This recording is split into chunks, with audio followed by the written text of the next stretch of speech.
شوفوا بقى يا ولاد، صلي على النبي انت وهو عليه الصلاة والسلام. هقول لكم كلمتين تحطوهم حلق في ودانكم. عايزاكم تطولوا رقبتي، ما تكسفونيش. طبعا يا خالتي. كلنا بقى هنا هنشتغل في المزرعة. طول ما انتوا في المسامحة هتشتغلوا. كل واحد فيكم هياكل هنا من شغله ومن تعبه، مصروفه هيطلعوا من شغله.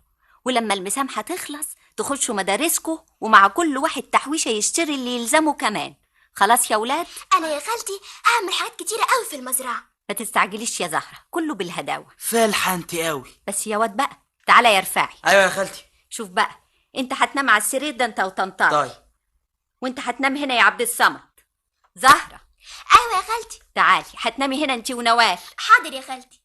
عزيزة هتنامي هنا مع هنية. لا يا خالتي انا مش هنام مع البت عزيزة. ليه يا اختي؟ مش قد المقام؟ بترفصي بالليل. وانا خالتي مش عايز انام مع رفاعي. ايه ده بياخد من عليها الغطا بالليل. وبعدين بقى مش عايزة كلام كتير، اللي قلت عليه هيتنفذ. انت يا جمالات ايوه يا اختي. تبقي تاخدي مرسي ابنك في حضنك، تفرشي هنا يا اختي لحد ما نقدر نوضب لك شوية الحتة دي. يسترها معاكي يا نعمت ويوفقك قادر يا كريم. ما قلتوش يا ولاد؟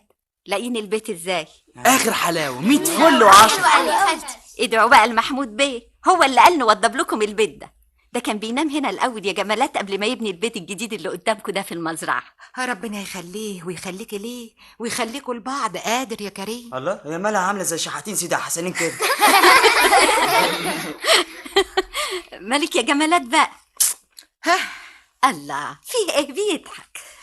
كان نفسي يكون معانا عبد المجيد وخليل ابني، كان هنانا اكتمل. كان زمان ابويا بيشرب وفلقك ونازلين في بعض شتيمه. اخرس يا واد قطع لسانك. معلش بقى يا جمالات معلش، بكره ربنا يلم شملنا كلنا ويخرج سي عبد المجيد وخليل من السجن، وربنا يحقق كل اللي احنا عايزينه. تعيشي يا اختي، ربنا يخليكي يا رب ويطرح البركه فيكي يا رب. يا رب يا رب يا رب. زي ما قلت لكم يا ولاد، عايزاكم تطولوا رقبتي. طبعا.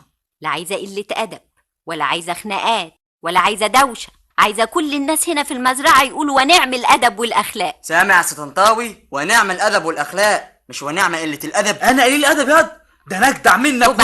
وبعدين بقى انا لسه ما خلصتش الكلمه. ما انت سامعه يا خالتي الواد ده بيقول ايه؟ يا خالتي انا بقول الله، الظاهر انتوا ناويين تكسفوني هنا. معاش ولا كان اللي يكسفك يا اختي بقى بعد كل اللي عملتيها علشاننا ونكسفك. ده انا اللي يكسفك اروح فيه في 60 داهيه. الله، بطل كلام المجرمين ده بقى يا واد. اوعى اسمعك تقول كده حتى لو كنت بتجامل، دي مش شطاره. ما تقولش كلام ما انتش قده. عامل لي فونت حضرتك يا اخي كل واحد بقى يخليه في نفسه وبس. كل واحد يحاول يبقى ذوق وابن حلال عشان يعرفوا اننا ناس طيبين وكويسين. فاهمين فاهمين يا خالتي. خلاص. مالك مسنود